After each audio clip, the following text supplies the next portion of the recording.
I'm going to pick some purslane. Ooh, what's happened here?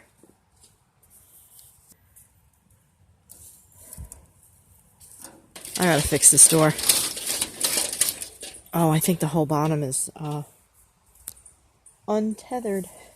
The garden is pretty well overrun with purslane. Yeah, I think I'm going to attack right here, because I can't even see the cucumber plants for the most part. Alright, let's do this. These are big. I guess, I guess all the rain, right? I'm trying to pull it up with the roots because I don't want it growing back. There's so much of it that I'm really not worried about running out if I want it. I don't know what that bird is. If you're gonna pick wild growing items, make sure you know what you're doing. This, I don't know what this is. As far as I know, it's just a weed. I sure know it's not purslane. I wanted to know, can you eat too much of it? Is that a potential problem? And if you're on a low-salt diet, don't go crazy with it. If, well, there's a greater chance of kidney stones, so that's a thing. And again, do your own research. Find sources that you trust, not just sources that tell you what you want to hear, which seems to be what a lot of people seem to be doing. One thing about doing this is, yes, I'm finding the plants that I want, but you know what that also does? That exposes them to other creatures besides me. Thoroughly clean whatever you pick out, because even if you do the whole, organic thing and so on and so forth, that doesn't mean there isn't natural crud on it. Like stuff from bugs and birds. Yeah. And if things chewed on it or walked past it, there could absolutely be squirrels going through here every day.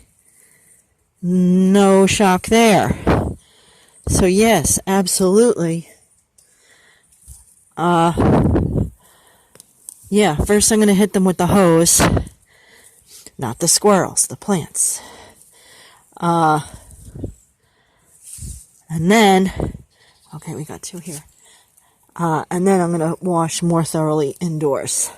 But, the hose just to get most of the dirt and crud off. Alright, that's a lot of purslane.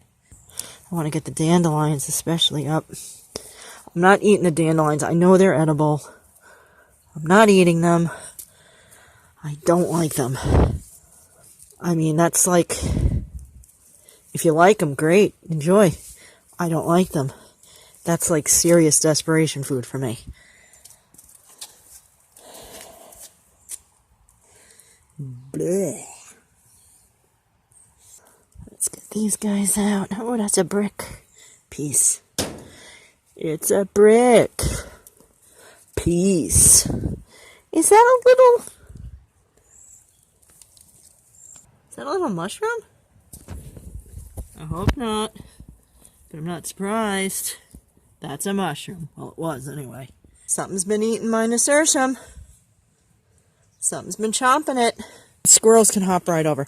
By the way, that looks like it's open. It's not. There's fencing there.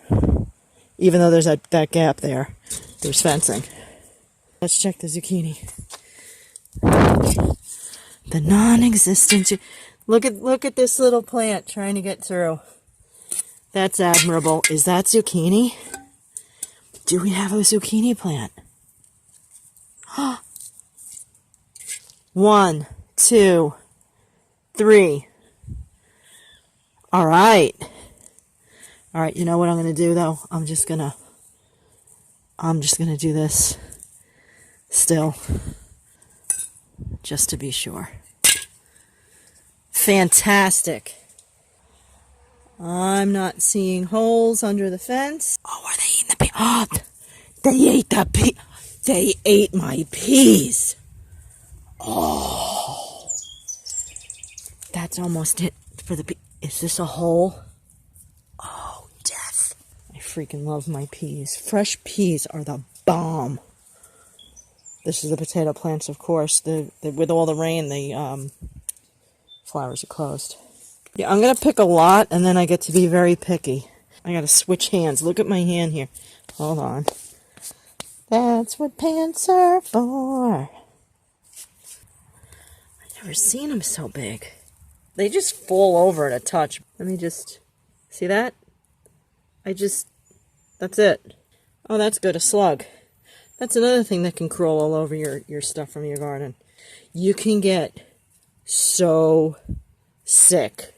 And you'll be getting sick before you know you're getting sick. And probably goodbye to life, from what I have read. Don't mess around with slugs. That is not a good plan. Here's another one of these things that goes absolutely nuts. I mean, they're pretty. Not great for the garden. If I don't get any lemon apple cucumbers, I'm going to be irritated. Because those seeds I paid for one thing. And I really like them. If you take out a lot at a time and you disturb the ground too much, it could adversely affect your plants. Is that a tomato plant? Yep. I know that smell. So we have a tomato plant here. And given how sparsely the cucumber's growing, I'm going to leave it. If I get tomatoes out of that, great. And despite what I just said, I have been known to just eat tomatoes as I go. And if you've seen other videos, yeah, I've eaten stuff straight out of the garden, but it's I'm not going to advise it. Ooh, this is heavy. Look at all that. I think that's another tomato plant. If there's a nasty tomato or whatever and you just pick it up and chuck it, I mean, it can land anywhere. Let's come over here to the fooey leaf spinach. I'm going to smell it. Let's go. That's tomato. All right, I don't get scarlet runner bean, but you know what? However tall those tomato plants go, they're going. They're going to go right up the trellis. Fine by me. And these are the fooey leaf spit. That's another tomato plant right there. There's another one. I did not want to believe it. I wanted my scarlet runner bean over here. That doesn't seem to be happening. That's fine. I'll have it next year. I'm not putting any of this in the basket. Doing some weeding. Because the other plants do take the nutrients from the soil. And if you're going to get really specific, yes, some plants put certain ones in the soil and take certain ones out. Like beans, for instance, they fix the nitrogen, which is good for the other plants. So, you know, it's not a cut and dry thing. Ugh. All right, looking forward to that hose right now. Little weeding. You know, this is a perfect example of the definition of a weed being a plant that's growing where you don't want it to be. Because grass in a lawn, for many people, is, yay, good lawn. Don't want it in the garden. In the garden, it's a weed. Mosquito on my ankle. This is the marigold that I planted on the edge here. Looks like I've only got one. Let's get the purslane out of here. Is that it? No. And maybe we'll get lucky. Okay, the phone's agreeing with my back. It says I'm done. Cheers. I wonder if anybody called me. Nah.